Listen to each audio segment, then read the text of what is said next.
Aqui com o Dielson, time do Guarani, você, 20 anos apenas, já vem se destacando e pelo que a gente está observando dos trabalhos, Danilo Brito já está botando ser titular. Como é que você vê esse momento seu aqui no Leão do Mercado, Dielson? Boa tarde a todos. Primeiramente, agradecer a Deus pela oportunidade. Agradecer também o professor Danilo, né, por confiar em mim.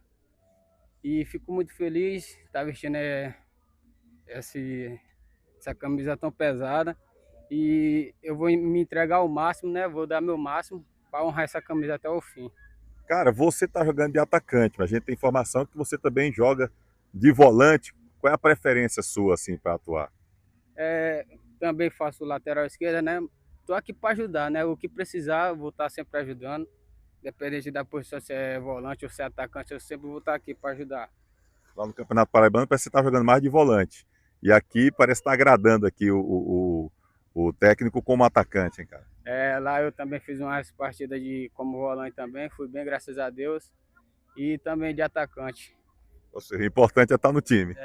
O que precisar de mim, eu vou estar me entregando o máximo sempre.